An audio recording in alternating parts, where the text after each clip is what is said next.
E eu queria primeiramente cumprimentar todo mundo, dar boa noite, dizer que é uma alegria estar aqui com vocês nessa sala online, né, do Centro Espírita Alfredo Júlio Fernandes, que é uma honra, um presente poder dividir esse espaço. A pandemia tem nos trazido grandes lições, mas acho que esse é um aspecto muito positivo, porque estamos podendo partilhar mais e conviver mais em lugares que muitas vezes a gente ainda não tinha tido a alegria de conviver, né? Queria agradecer muito, Mariana, Rafael, pelo convite muito carinhoso, meus amigos queridos, meus irmãos afilhados. Agradecer também a delicadeza da Shirley hoje, tão disponível para me ajudar a entrar, a ver né, toda a dinâmica do trabalho. Eu agradeço muito. E gosto muito de lembrar, quando a gente vai começar qualquer tipo de preleção, qualquer tipo de oportunidade de falar, que o palestrante é sempre quem precisa mais escutar. Então, eu agradeço também pela oportunidade de aprender as reflexões que com certeza vão fazer diferença na minha vida, vão trabalhar os meus limites, vão me lembrar das coisas que eu preciso mudar em mim também. Então, eu vou colocar os slides para a gente começar a conversar e queria muito que a gente ficasse junto essa noite e partilhasse essa reflexão.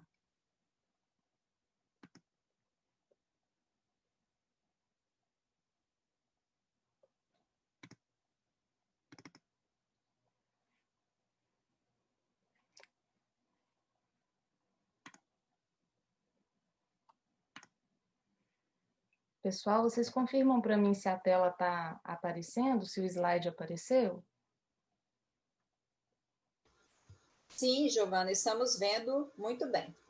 Obrigada. Então tá joia. Então, a nossa conversa, o nosso papo de hoje é sobre a ideia do maior mandamento, né? A postura do cristão na atualidade. É muito interessante esse pensamento, porque se a gente atentar para o que está lá no Evangelho de Mateus, né? Quando Jesus responde aos fariseus, quando ele é perguntado sobre o maior mandamento, ele responde que o maior mandamento é amarás o Senhor teu Deus de todo o coração, de toda a sua alma e com todo o seu espírito. Este é o maior e o primeiro mandamento. E ele continua dizendo, e tendes aqui o segundo, semelhante a este, amarás o teu próximo como a ti mesmo. Toda a lei e os profetas estão contidos, se acham contidos nestes mandamentos. Está lá no Evangelho de Mateus, no capítulo 22, versículos 34 a 40. E há uma relação muito profunda entre essa nossa proposta de discutir a postura do cristão na atualidade com a ideia do maior mandamento. É uma conexão muito íntima entre esses dois conceitos, sabe? Agora, para a gente refletir sobre essa postura do cristão na atualidade, sobre quem somos nós e o que o Evangelho espera de nós na atualidade, é muito importante que a gente tenha consciência de em que fase está o nosso entendimento sobre Deus.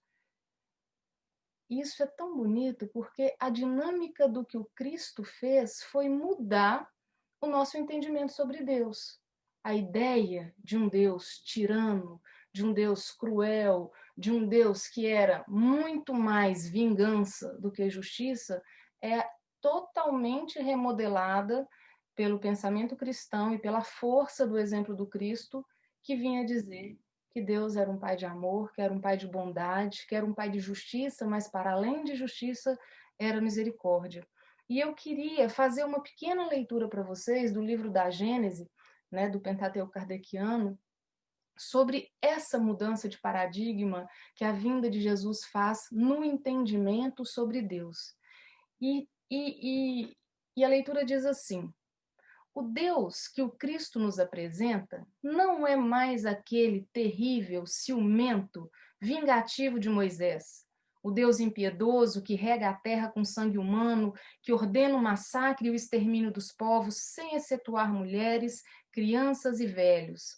Aquele Deus que castiga os que poupam suas vítimas por sinal de fraqueza. Não é mais o Deus injusto que pune todo um povo pela falta de seu chefe, que se vinga do culpado sobre a pessoa do inocente, que castiga as crianças pela falta do seu pai. É um Deus clemente, soberanamente justo e bom, cheio de mansuetude e misericórdia, que perdoa o pecador arrependido e dá a cada um segundo suas obras. Não é mais o Deus dos exércitos presidindo aos combates para sustentar a sua própria causa contra o Deus dos outros povos, mas o Pai comum do gênero humano, que estende a sua proteção sobre todos os filhos e os chama a todos para si. Não é mais o Deus que recompensa e pune apenas através dos bens da terra, que entende a glória e a felicidade como a servidão dos povos rivais e a multiplicidade da descendência, mas que diz aos homens: a vossa verdadeira pátria não é deste mundo, ela está no reino celeste. Aí será que os humildes de coração serão elevados e que os orgulhosos serão rebaixados. Não é mais o Deus que faz da vingança uma virtude e ordena olho por olho, dente por dente, mas o Deus de misericórdia que diz: perdoai as ofensas, se quereis que vos seja perdoado. Fazei o bem em troca do mal. Não façais a outrem o que não quereis que vos façam. Não é mais o Deus mesquinho que impõe, sob as mais rigorosas penas, a maneira pela qual quer ser adorado, que se ofende com a inobservância de uma fórmula, mas o Deus grande que considera o pensamento e não se honra com a forma. Este não é mais, enfim, o Deus que quer ser temido, mas o Deus que quer ser amado. E essa iniciação que a Gênese traz é de uma beleza e é de uma profundidade tão grande, porque ela traz a essência dessa visão do amor que eu queria conversar hoje com vocês e que eu queria partilhar hoje com vocês. A proposta de Deus para nós é a proposta do amor, porque este Deus que veio para nós através da visão do Cristo é um Deus que quer ser amado e não temido. E é nesse exercício de reconhecimento, de mudança da maneira de interpretar Deus, que Jesus nos traz, é que a gente consegue entender que a grandeza do amor de Deus é tão maior do que o nosso entendimento sobre ele, que ele se molda ao nosso entendimento. Como é que isso funciona? Nós temos a nossa fé, nós somos espíritas. Mas o mundo é feito de muitas crenças, o mundo é feito de muitos sagrados e de muitas relações com o sagrado, não é? Então, para mim, que sou espírita, é confortante pensar que Deus tem paciência comigo e que Deus vai me dar todas as oportunidades que eu precisar através das reencarnações sucessivas para aprender, para resgatar os meus defeitos, para resgatar os meus erros e que através dessas sucessivas experiências eu vou crescendo, eu vou tomando consciência, amadurecendo moralmente e chegando mais próximo do amor dele. Essa é a minha visão. Mas e aquele que não acredita em reencarnação? Para aquele que não acredita em reencarnação, por exemplo, aquele que acredita em uma vivência só, em uma experiência na Terra só, Deus é aquele que vem lavar os meus pecados no sangue de Jesus. Então, se eu me arrepender profundamente de algo que eu tenha feito, Deus vai me perdoar e vai me fazer novo. Também é um modo de se relacionar com Deus, é um modo de conhecer esse amor. Para quem não acredita no cristianismo, mas acredita que, por exemplo, nós somos parte de um todo e que quando morremos voltamos para esse todo, Deus está em tudo. Deus é o todo e Deus também é a nossa constituição. Então, olha como é bonito perceber como é que o amor de Deus é tão maior do que a nossa compreensão, é tão maior do que a gente pode explicar, mensurar e limitar na nossa caixinha, que ele vai se moldando aos nossos diversos níveis de entendimento. Ele vai se moldando aos nossos diversos níveis de compreensão. E isso é maravilhoso, porque isso demonstra que Deus me ama quando eu acredito nele e quando eu não acredito também. ele continua comigo para além da minha maneira de compreender. Porque essa compreensão depende do estágio de evolução que a gente está vivenciando. Quer dizer, hoje a gente pensa assim, eu fico pensando e buscando no meu coração como deve ser maravilhoso daqui a milhares de anos conseguir estar mais próximo desse sentimento do amor de Deus, conseguir estar mais próximo disso de verdade, não pela teoria que a gente cria, não pelas leituras que a gente faz, mas pelo sentimento que nos une a Deus através da união com o todo. E há uma outra questão muito interessante nisso que nos iguala, que é o amor. Jesus nos trouxe uma exemplificação de Deus que envolve justiça, amor e misericórdia. Desde o começo, a vinda de Jesus é uma fala e uma exemplificação contínua de amor, justiça e misericórdia. Falar sobre isso para nós é muito fácil.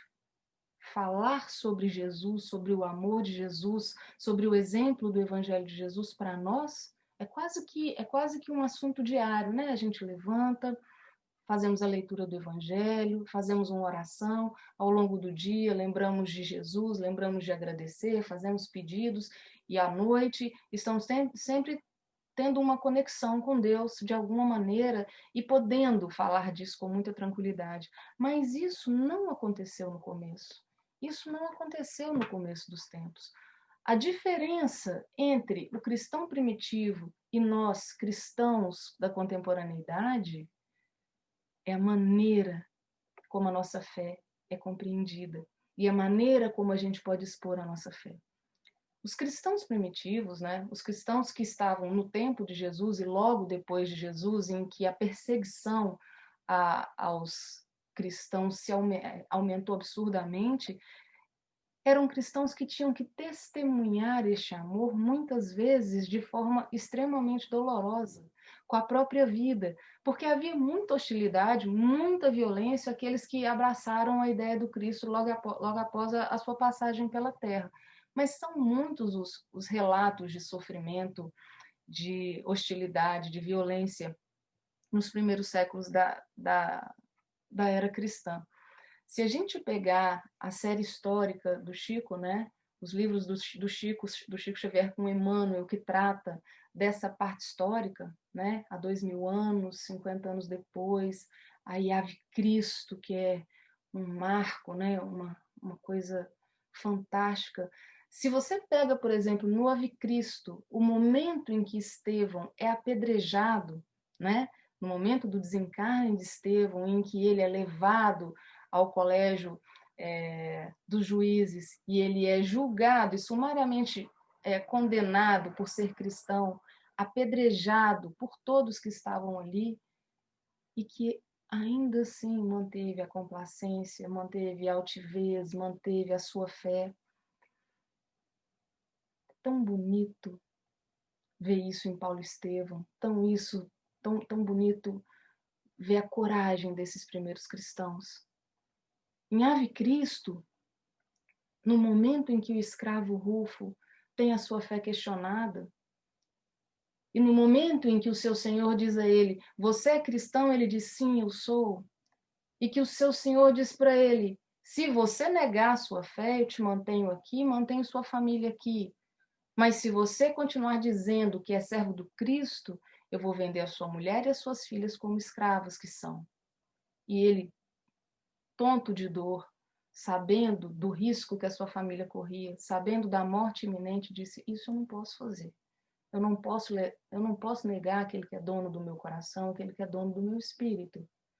Então ele teve a sua família vendida, Deus misericordioso encaminhou a sua família para casa de outra família que era cristã, mas Rufo teve seu corpo amarrado a 2 carroças e dilacerado na correria dos cavalos. Então é muito emblemático ver como era a força dos cristãos dos tempos primitivos, dos primórdios, e a dimensão exata do que acontecia com aquele que era forçado a negar a sua fé e não negava. Agora, e nós? E esses cristãos da atualidade? A gente sabe que existe hostilidade em muitos lugares do mundo contra religiões. A gente tem notícias da intolerância religiosa como algo que ainda fere muitas pessoas, como algo que ainda é sinônimo de violência. Mas aqui no lugar onde nós vivemos, nesse país onde nós vivemos, nós podemos falar da nossa fé tranquilamente. Podemos falar que somos cristãos e, inclusive, pelo censo do IBGE, somos maioria neste país.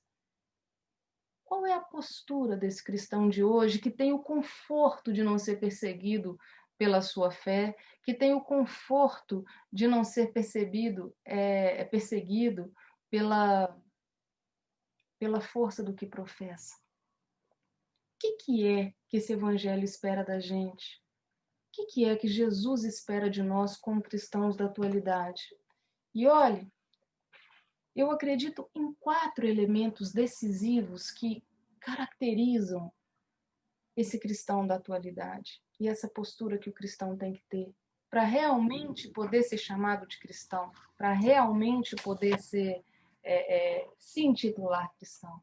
O primeiro dele, Jesus nos disse lá atrás: ame a Deus sobre todas as coisas, ame ao próximo como a ti mesmo. Toda a lei e os profetas se acham aí contidos. A primeira assertiva de Jesus, a primeira força de Jesus para nós está numa palavra, num verbo extremamente objetivo: ama.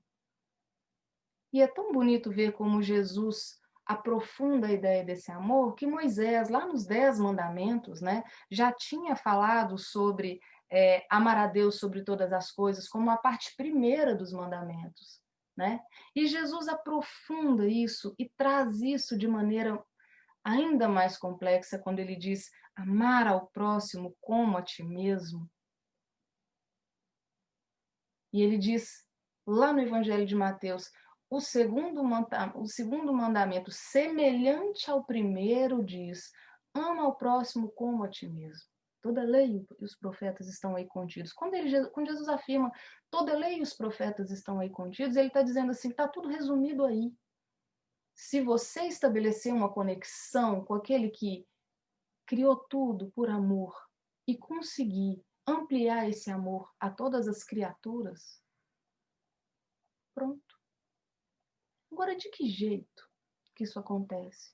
De que maneira Jesus propõe esse amor? Porque às vezes a gente fala, tá tudo escrito, né? Jesus não escreveu, mas Jesus vivenciou, e aí nós temos os evangelhos, a transcrição deste amor vivido por Jesus ao longo da sua passagem pela terra. Mas existe um segundo elemento que é complemento deste primeiro, que é a caracterização do cristão da atualidade. Está lá no Evangelho de João, quando ele diz: nisso reconhecerão todos que sois meus discípulos, se tiverdes amor uns pelos outros. Está no Evangelho de João, que a gente comumente vê transcrito como: meus discípulos serão reconhecidos por muitos se amarem. É muito profundo falar que nós, cristãos, seremos reconhecidos por muito nos amarmos. Que amor é esse? Que tipo de amor é esse que nos caracteriza enquanto cristãos? Tem me levado a reflexões muito doloridas essa afirmação de que nós, cristãos, seremos reconhecidos pelo amor que compartilhamos. E esse amor não pode escolher o seu referencial. Esse amor não pode escolher o seu destinatário.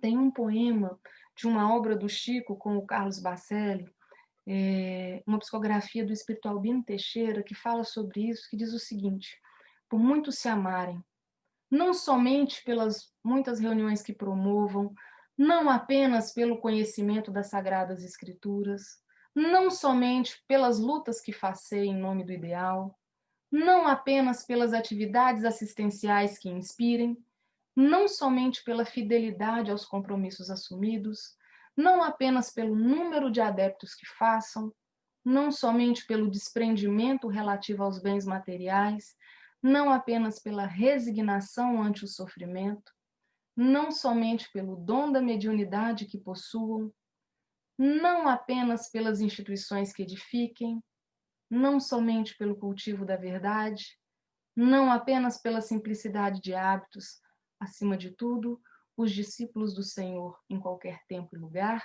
segundo as suas próprias palavras, serão conhecidos por muitos se amarem. Isso quer dizer que não importa o exterior, que não importa os feitos que são realizados para os olhos externos. Jesus quer de nós realmente o compromisso de amor. Jesus quer de nós realmente o sair de si e buscar a compreensão do outro. Quando o outro te machuca, quando o outro nos agride, quando o outro nos ofende. Eu brinco muito com minha mãe, né, que gostar de quem a gente gosta é muito fácil. E desculpem, parece um pleonasmo, né? Gostar de quem a gente gosta é muito fácil, mas é um fato. Ficar perto de quem a gente tem afinidade é muito fácil. Querer fazer um carinho naquelas pessoas que nos despertam afinidade é muito fácil. Difícil é ter o mesmo gesto com aquele irmão intolerante, com aquele irmão de quem nós temos uma rejeição. Às vezes não sabemos nem porquê, vá saber, né? Que tipo de relação a gente teve em outras vidas que gera essa ojeriza, essa rejeição. A lição que a gente extrai da fala de João sobre Jesus, da transcrição de João da fala de Jesus, é uma lição que não é de difícil entendimento, ela é de prática difícil. Ela é de prática extremamente complexa. Porque tem muita relação com a postura de cristão que a gente assume, tem muita relação com o cristão que eu quero ser. E isso é uma coisa muito importante. Acho que a Mariana tá aí na sala e vou contar uma coisa da época em que eu conheci a Mariana, na mocidade espírita que eu coordenava, e a Mari era ainda uma adolescente, entrando na adolescência. Tô aqui, tô ouvindo, Jô. Ei, minha linda! E quando eu comecei a coordenar esse grupo que a Mari fazia parte, eu tinha de 18 para 19 anos e eu tinha acabado de entrar na faculdade de Direito. Eu vim para Uberlândia porque eu passei na UFO e a vida universitária é uma vida muito cheia de encantos para uma jovem de 18, 19 anos, né? Então, eu tinha muito medo do julgamento, porque eu estava no centro de segunda a segunda, coordenando um grupo de jovens, naquelas atividades próprias de mocidade, e eu tinha uma vida na universidade. E a universidade te leva para um monte de experiências que muitas vezes não coadunam com a vida da mocidade espírita. E eu ficava, meu Deus, mas será que eu vou para isso? Será que eu vou para boate? Será que eu vou com os meus amigos? Meus amigos todos bebem. E se os meninos me virem lá, vão achar... E eu ficava com medo desse julgamento. E sabe, aquilo me angustiava muito. Muitas vezes eu me angustiei com isso. Hoje, do alto dos meus 43 anos, né, eu olho para trás e vejo que a angústia é típica mesmo de quando a gente ainda não amadureceu. E esse processo de maturação, ele é da vida e ao longo de muitas existências. Hoje, não haveria tanta dificuldade, porque eu já consegui entender que o cristão, primeiro, tem que ser cristão. Então, antes de ser uma boa aluna, eu tinha que ser uma cristã aluna. Antes de ser uma boa coordenadora de mocidade, eu tinha que ser uma cristã orientadora de mocidade. Antes de ser uma boa jovem ou uma jovem universitária, eu tinha que ser uma cristã jovem universitária. Por quê? Porque o roteiro é seguro demais. E Jesus não quer que a gente seja extremista e que a gente não viva as experiências que a vida na matéria nos oportuniza. Jesus só não quer que a gente esqueça daquilo que é primordial. A quem eu devo amor? A quem eu devo amar? Então, essa postura, a postura de sempre buscar perguntar o que o Cristo faria no meu lugar? O que o Cristo faria no meu lugar? E é interessante porque o exemplo do Cristo é um exemplo de perfeição. E às vezes a gente fala, nossa, mas o que o Cristo faria? O Cristo é perfeito. O Cristo já veio aqui como redentor de uma humanidade inteira, como governador desse planeta, como aquele que veio trazer as lições que ficaram ao longo dos milênios e vão permanecer. Jesus está muito longe de mim. Aí eu penso em Paulo. Porque Paulo é muito humano, né? Paulo é demasiadamente humano. E Paulo perseguiu Jesus tanto tempo, e Paulo perseguiu cristãos tanto tempo, né? Perseguiu Jesus no sentido de que perseguia a sua ideia, nunca encontrou Jesus, né? Pessoalmente, e era doutor da lei quando Jesus já tinha desencarnado, mas aqueles que seguiam Jesus eram, assim, arduamente perseguidos por Paulo. E a caminho de Damasco, então, fazendo a travessia para Damasco, eis que Jesus aparece para ele, e cego pelo amor de Jesus, que é um amor que cega, né? Cego pelo amor de Jesus, Paulo, caído, no momento de entendimento de tudo que tinha feito de errado até ali, do quanto tinha se equivocado naquela perseguição, ele não olha para trás. O que ele diz? Senhor, o que queres que eu faça? E isso nos leva ao terceiro elemento que caracteriza essa postura do cristão. O amor a que Jesus se refere é proativo. Jesus vira para Paulo e fala assim: olha, Paulo, você vai para Damasco, que lá eu vou te dizer. Jesus não vira para Paulo e fala assim: olha, filho, você vai para Damasco, mas você vai comer o pão que o diabo amassou. Você vai encontrar um monte de gente que você perseguia, você vai ter que pedir perdão para todo mundo, você vai ser hostilizado pelas pessoas que te admiravam, você vai perder seu cargo, você vai perder seu título, você vai perder seus bens, sua família vai te rejeitar, você vai ficar sozinho, você vai experimentar uma solidão tão grande, tão doída. Você vai ter que viajar, você vai ficar muito velho, você vai ficar doente, você vai ser preso. E aí, um imperador ensandecido vai botar fogo em Roma, vai te acusar, vai acusar os cristãos e você vai acabar decapitado. Já pensou se naquele momento Jesus tivesse contado todo o rosário? E por que Jesus não fez isso? Porque não precisava. Porque a pergunta de Paulo era muito assertiva. Senhor, o que queres que eu faça? Fazer é proativo. Fazer é proativo. E essa fala de Paulo me aproxima dele.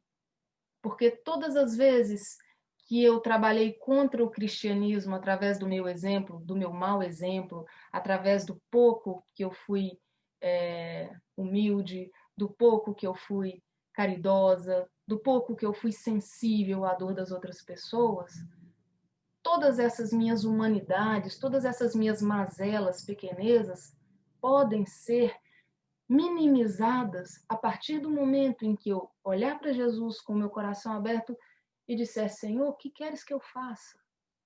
O que é que queres que eu faça? É disponibilidade. É me colocar realmente disponível para, sabe? Não é teoria. E não pode ser. Conversando com um amigo muito querido sobre isso, esses dias, esses dias de pandemia têm mexido muito com a gente, né? Cada um num nível de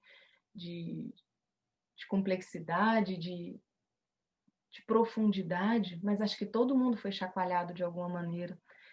E eu queria muito partilhar esse ensinamento que eu recebi de um amigo querido, César, porque eu tenho pensado muito sobre isso, sobre as limitações, as minhas limitações, e o quanto eu queria estar próximo desse amor de Deus, e o quanto eu queria sentir esse amor incondicional de Jesus, mas de uma maneira verdadeira, sabe?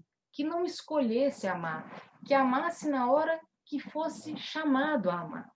E conversando com ele, falando disso, ele disse assim para mim: olha, minha amiga, nesse mundo que a gente vive, a gente ainda está muito distante do amor, desse amor incondicional de Jesus. A gente ainda não aprendeu a amar desse jeito. Mas eu vou te dar uma dica, porque Deus nos dá uma grande oportunidade. Enquanto o seu coração não conseguir amar, trabalha. E quanto mais você sentir dificuldade de amar, mais você se empenha no trabalho, mais você sirva incessantemente na obra de Jesus, até o dia em que essa sua experiência de trabalho se transforme em amor incondicional, nesse amor incondicional que o seu coração almeja. Gente, e isso fez um sentido tão grande para mim, E eu agradeci tanto a Jesus, esse amigo, ter vindo e falado comigo despretensiosamente desse jeito, me dando a resposta que eu tinha pedido em tantas orações: trabalha, porque o amor que Jesus propõe é um amor proativo. E a proatividade desse amor foi exemplificada pelo próprio Cristo. Cristo chamava todo mundo à ação. Para pensar, Cristo não parou nem para escrever. Tudo que a gente sabe dele é contado por pessoas que vivenciaram as experiências ou que ouviram falar de uma maneira tão impactante que tomaram aquilo para si, como foi o caso de Paulo, e replicaram essas vivências de Jesus. Isso é impressionante. Jesus fazia. Jesus buscava. Jesus alimentava famintos, Jesus curava doentes, pregava com exemplo muito mais do que as palavras, né? Muito mais do que as palavras. E Jesus nos convida a esse amor proativo. E se você parar para pensar, e aí eu convido vocês mesmos, cada um a uma reflexão sobre de que maneira Jesus já chegou para fazer esse convite para cada um de vocês. Em que dia que isso ficou realmente patente na sua vida? Em que dia que isso passou a fazer sentido na sua vida? Não, eu realmente quero um propósito, eu realmente estou me sentindo agoniado, eu quero viver diferente, eu quero viver uma plenitude de amor diferente e atender o convite do Cristo. No finalzinho da nossa conversa, eu quero mostrar uma foto para vocês para falar desse dia ou dessa experiência que transformou e tem transformado a minha vida. Jesus e o amor incondicional dele organiza tudo para que eu possa acordar. Essa é a grande verdade. Essa oportunização da chance de acordar para esse amor proativo, ela é muito individual. Ela é para cada um de nós de acordo com a nossa vivência. Cristo cuida do nosso coração para que ele possa acordar. E muitas vezes isso vai acabar acontecendo na forma de dor, porque a gente é muito inerte, porque a gente é muito acomodado e a nossa fase de compreensão ainda é muito mais motivada pela dor do que pela alegria, né? A gente é conformado, a gente é anestesiado, a vida tá boa, a gente vai ali num passinho lento, sem entender o que o mundo precisa que a gente faça. E ainda que pareça um paradoxo, a dor é um instrumento muito valioso desse amor incondicional de Deus conosco, porque ela é remédio, né? E aí a gente lembra dos pais da gente quando a gente era pequeno, dando aquele remédio de gosto ruim, mas que garantia que a gente tivesse mais saúde ou que tirasse a gente de uma doença, muitas vezes uma injeção e a gente sofria, chorava, mas que tira a gente de um movimento de estagnação, de doença, e nos leva ao movimento. O Ben Alves fala isso muito bem, né? O Ben Alves tem um livro que chama Ostra Feliz Não Faz Pérola, e é uma grande verdade, porque a pérola é um grãozinho de areia que adentra ali na área mais molinha da ostra interna, e aquilo causa dor, causa incômodo, e ela vai criando então a proteção de madrepérola, aquela coisa linda, preciosa, para se livrar da dor. Então, ela transforma a dor em algo precioso. A gente tem que ser igual. A gente tem que ser um pouquinho ostra. Pegar isso que nos incomoda e entender por que isso está nos incomodando. Porque se a gente parte da premissa que Deus é um Deus que ama, que não é um Deus que pune, que eu não estou sendo punido pela dor, e sim convidado à mudança, convidado à transformação, convidado a caminhar para frente. Se a justiça de Deus vem sempre nesse sentido, por que eu vou esperar? Por que eu vou me acomodar? E é tão bonito a visão que Cristo traz para nós, porque Cristo também afirma que a gente tem que dar o primeiro passo. Isso quer dizer, faça o que tiver ao seu alcance, o resto virá por acréscimo de misericórdia. Isso quer dizer que a misericórdia está para além da justiça. Isso quer dizer também que um pouquinho que a gente fizer cobrirá uma multidão de pecados. O amor cobre uma multidão de pecados. Também são palavras de Jesus. Se eu aprender a amar, os pecados serão resolvidos, porque eu saio de mim para buscar o outro, porque eu saio de mim para buscar o coração do outro. E por último, como derradeiro elemento das características que o Evangelho espera de nós, cristãos da contemporaneidade, eu acredito que está a confiança. E o Evangelho de Mateus fala muito sobre confiança, né?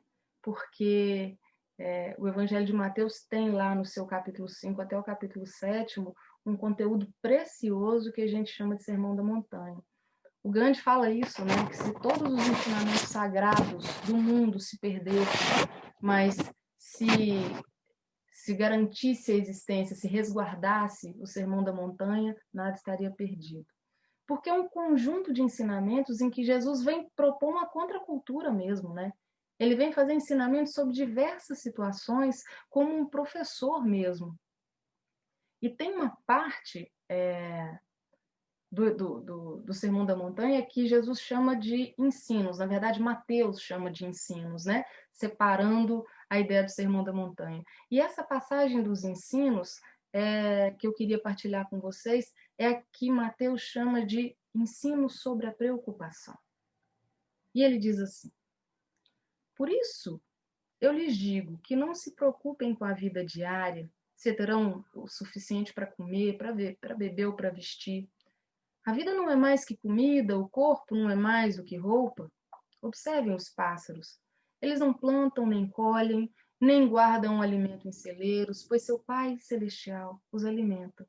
Acaso vocês não são muito mais valiosos que os pássaros? Qual de vocês, por mais preocupado que esteja, pode acrescentar ao menos 1 hora em sua vida? E por que se preocupar com a roupa? Observem como crescem os lírios do campo.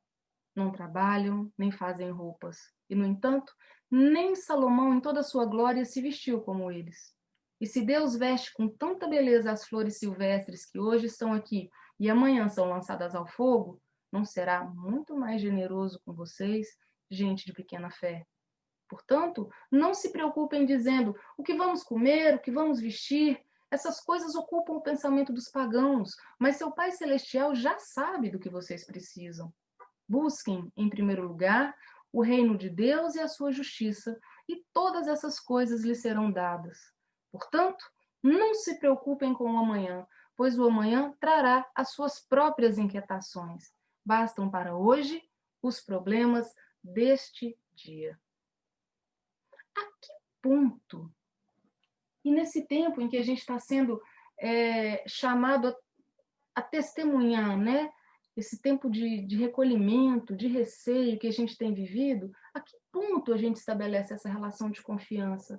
A que ponto a gente internaliza esse chamado do Cristo e compreende que o amor transformador proposto por ele somente se concretiza a partir do momento em que eu busco sanar as dores do outro e trazer alegria para o outro?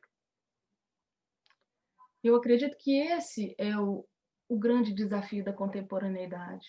É a gente resgatar aquilo que Jesus falou há 2000 anos. É a gente trazer a fórmula do Mestre Nazareno novamente para a nossa vida, para o dia a dia, sabe? Não cheia de palavras floreadas, não cheia de um universo de formalidade, mas para o dia a dia, para a mesa da tua casa, para o seu posto de trabalho, para a tua vida com a sua família, com seus filhos, com o marido, a esposa, as pessoas que te rodeiam de alguma maneira, aqueles que você pode impactar com a sua ação, com a proatividade da sua vida.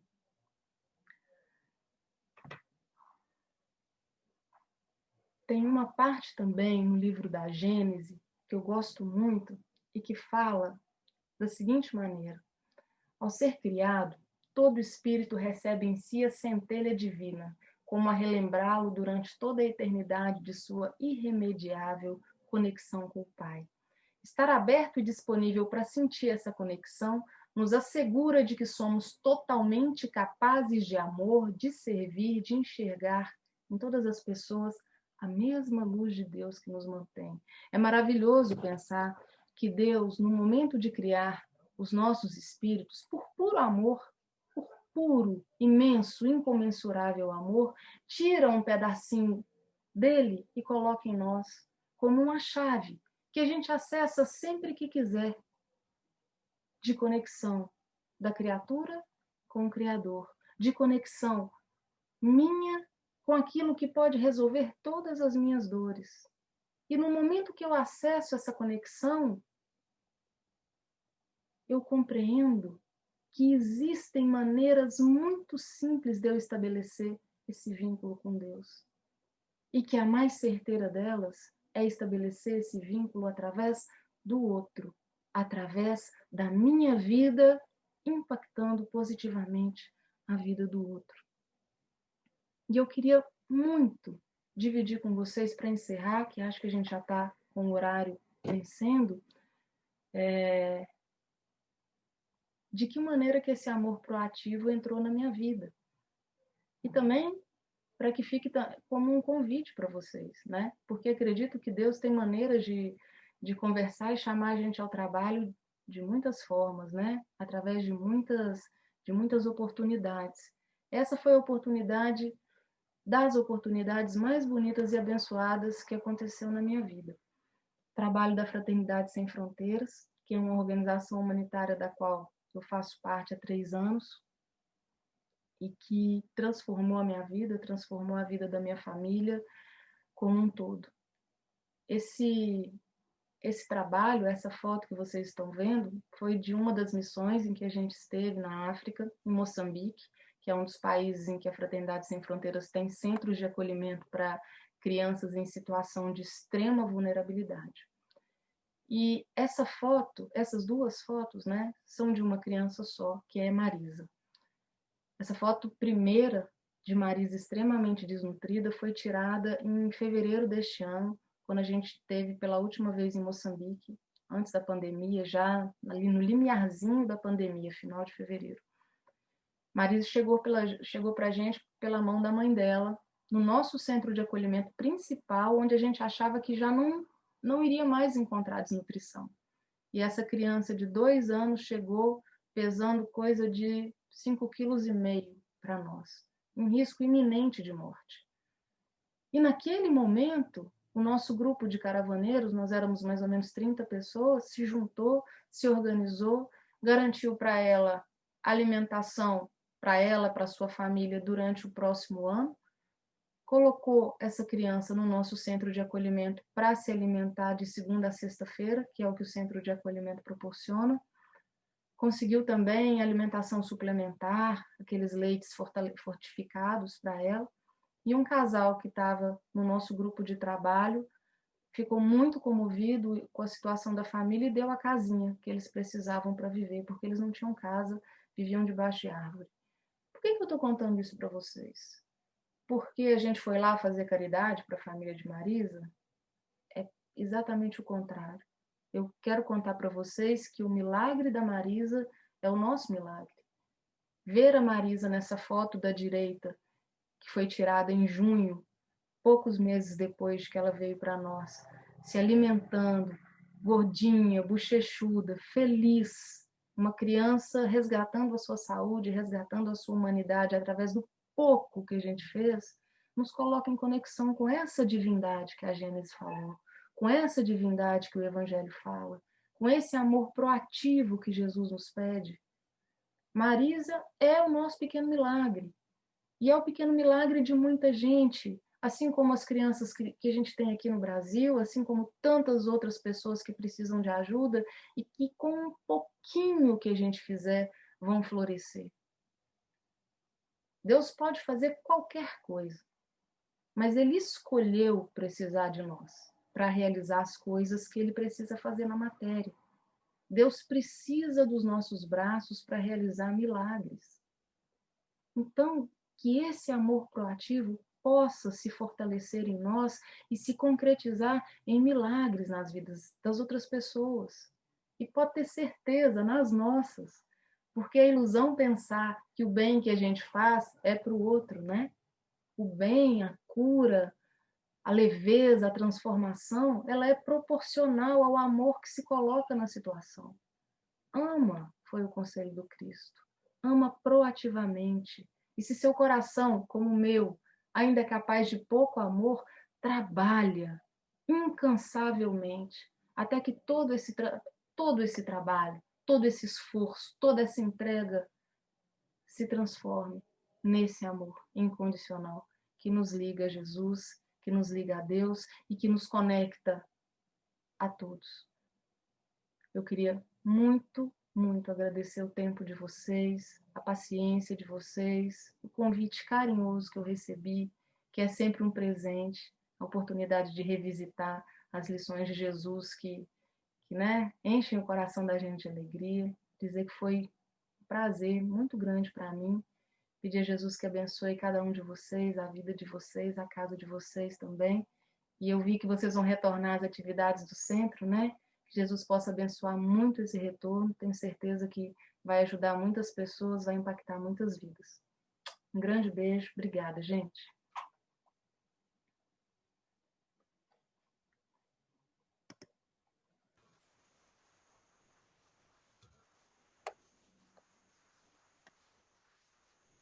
Giovana, muito obrigada pela essa partilha de amor que você trouxe para nós nessa noite de hoje.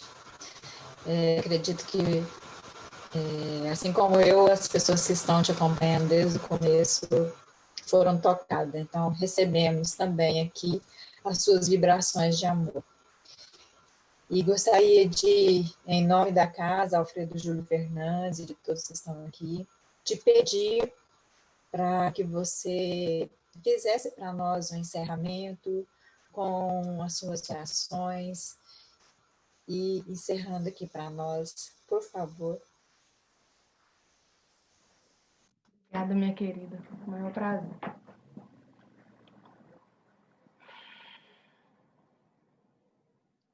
Mestre Jesus, nós te agradecemos imensamente por este momento de relembrar do seu amor proativo, do seu amor de cura, de transformação, de mudança, de resgate, de alegria. Nós te agradecemos, Jesus, por esse exemplo que atravessa séculos, que toca a nossa vida, que inspira as nossas ações, que motiva os nossos recomeços. E te pedimos que fique sempre em nosso meio, que esteja sempre conosco, Jesus, nos protegendo, nos guiando, fortalecendo a nossa vontade ainda pequenina, tão vacilante de servir.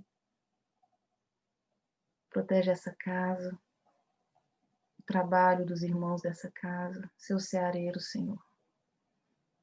Fortalece a cada um, as suas famílias, levando a eles sempre o consolo e o conforto necessário diante dos desafios. Que a cada dia possamos compreender ainda mais a sua mensagem, Jesus, através da vivência do Evangelho, através da disponibilidade de servir, de ajudar, de levar amor. Nos proteja, fica conosco, hoje e sempre.